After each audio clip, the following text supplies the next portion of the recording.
Bismillahirrahmanirrahim.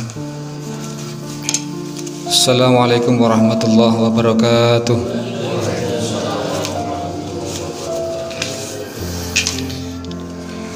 Alhamdulillahirabbil alamin wal aqibatu lil muttaqin wala udwana illa 'alal zalimin. Asyhadu an la ilaha illallah wa asyhadu anna Muhammadan abduhu wa rasuluh. Allahumma sholli ala sayyidina Muhammad wa ala alihi wa sahbihi ajma'in, amma ba'd. Sidang salat subuh yang insyaallah dimuliakan oleh Allah Subhanahu wa taala. Alhamdulillah, segala puja-puji hanya milik Allah Subhanahu wa taala.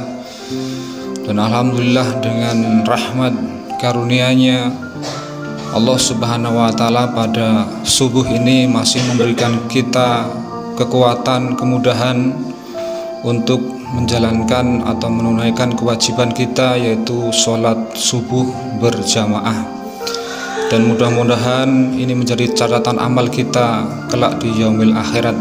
Allahumma amin ya rabbal alamin.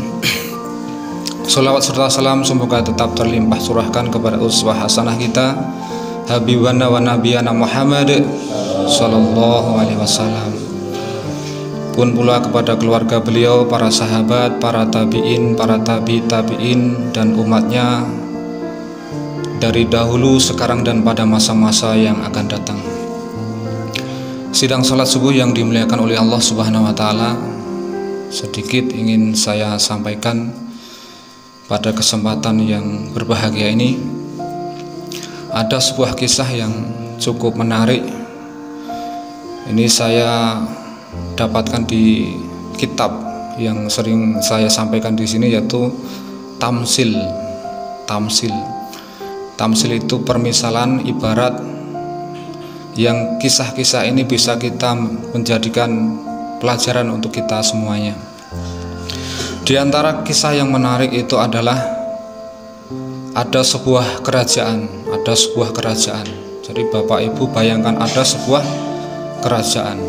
Di kerajaan itu, kerajaan yang sangat mewah, yang sangat megah sekali. Banyak pulau, berjajar pulau-pulau. Tongkat kayu jadi tanaman. Ketika kita tumbuh kayu ditancapkan di tanah kerajaan itu, maka menjadi tanaman. Kolamnya pun kolam susu. Jadi sangat-sangat gemah ripah loh jinawi. Subur makmur kerajaan itu. Siapa saja boleh menjadi raja, yaitu hanya cukup 2 periode. Tidak boleh 3 periode, cuma 2 periode. Maka siapa saja boleh menjadi raja, tapi ada aturan di situ. Boleh menjadi raja, tapi syaratnya ketika sudah selesai masa jabatannya itu harus mau ditempatkan di pulau yang asing, dan di pulau itu banyak hewan buas dan juga banyak hewan berbisa. Jadi ketika mau menjadi raja di kerajaan itu hanya batasnya 2 periode saja. Ketika sudah habis masanya itu, raja itu harus menempati pulau yang asing, yang di situ banyak hewan buas dan juga hewan berbisa. Maka ada banyak yang mendaftar di situ, karena memang kerajaan itu luar biasa. Apa saja ada, tanaman apa saja dia hidup. Jadi kayak kita bayangkan kerajaan itu adalah negeri kita Indonesia.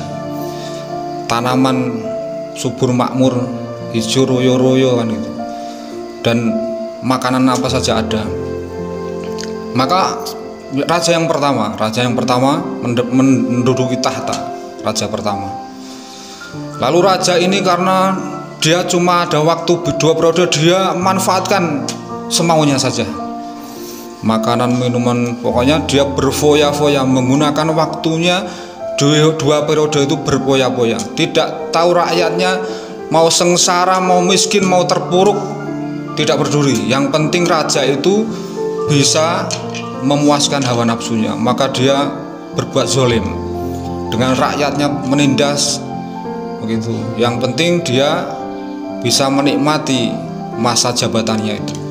Maka dia berpoya-poya, menghabiskan 2 periode itu dengan berpoya-poya. Maka karena dia senang terus, karena kesenangan-kesenangan itu ternyata melalaikan, kesenangan-kesenangan itu melupakan bahwa ternyata masa jabatannya sudah habis.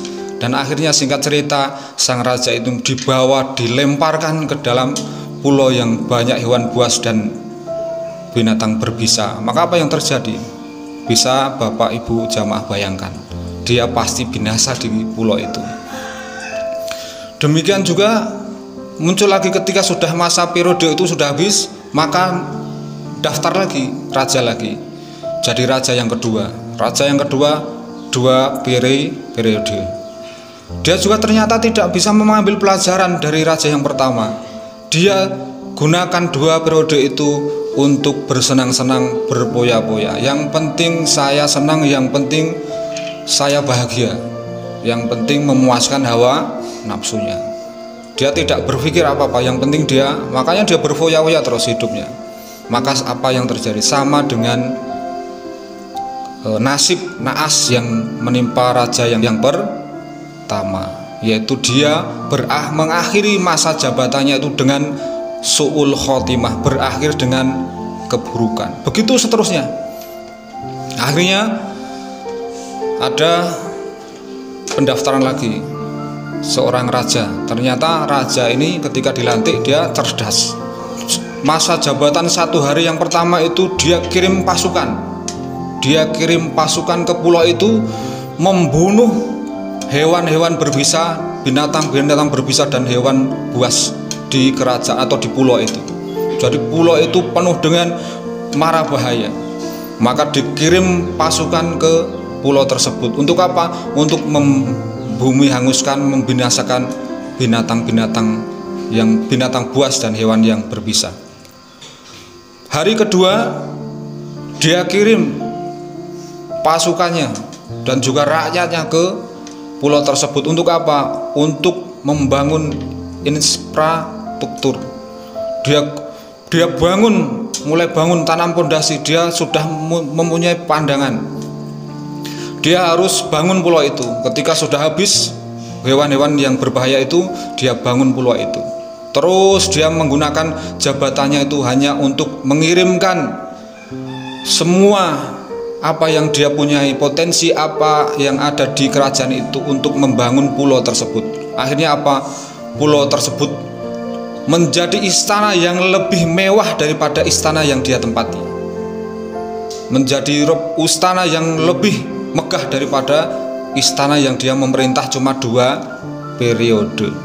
Maka ketika habis masa jabatannya, maka dia dengan senang gembira, dengan dia berakhir husnul khotimah. Karena apa? Dia senang ketika dia sudah akhir jabatannya. Dia senang karena dia menempati sebuah kerajaan yang lebih indah, yang lebih mewah, yang lebih megah daripada kerajaan yang dia hanya pimpin 2 periode. Maka dia gunakan 2 periode itu untuk melayani rakyat, supaya rakyat makmur. Akhirnya rakyat mencintai dia. Dia tirakat, jadi tidak berfoya-foya dari raja-raja yang sebelumnya.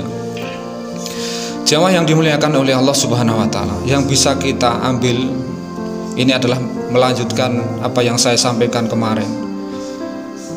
Jadi dunia itu tempat kita menanam, akhirat adalah tempat memanen pahala.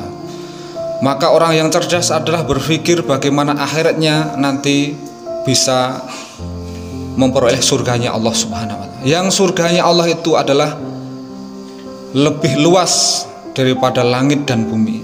Maka firman Allah Subhanahu wa taala, a'udzubillahi minasyaitonirrajim, bismillahirrahmanirrahim, wa tazawwadu fa inna khairuz zadi taqwa wattaquni ya ulil albab. Allah Subhanahu wa taala memperingatkan kepada kita untuk bawalah bekal, kata Allah. Karena sebaik-baik bekal adalah takwa, dan bertakwalah kepadaku, kata Allah, ya ulil albab. Bertakwalah ya ulil albab. Uli adalah orang yang memiliki, albab adalah jamak dari kata lub, artinya adalah inti. Orang yang memiliki kolbu, orang yang mempunyai perasaan, wahai orang yang mempunyai akal pikiran, cerdaslah bahwa bekal kamu di dunia ini menuju akhirat adalah sebaik-baiknya itu adalah bekal takwa. Dan momentum Ramadan ini adalah janji Allah, ya ayyuhalladzina amanu kutiba alaikumusiyam kama kutiba alal ladzina min qablikum la'alakum tattaqun. Jadi Allah mewajibkan puasa ini adalah untuk bertakwa, dan takwa itu adalah sebaik-baik bekal untuk menuju Allah Subhanahu wa taala. Maka takwa ini adalah berasal dari kata waqa yaqi wiqayah, yaitu artinya adalah memelihara, menjaga diri agar selamat di dunia dan akhirat. Seperti tadi seorang raja yang dia betul-betul menjaga dirinya dari perkara-perkara yang diharamkan, dia senantiasa di dunia ini adalah mengirim pahala untuk nanti dibekal di akhirat.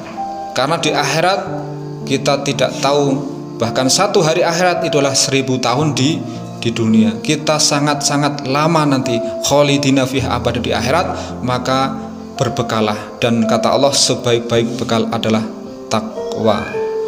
Jamaah yang dimuliakan oleh Allah Subhanahu wa taala, saya tutup kuliah subuh pada kesempatan hari ini dengan sebuah hadis qudsi.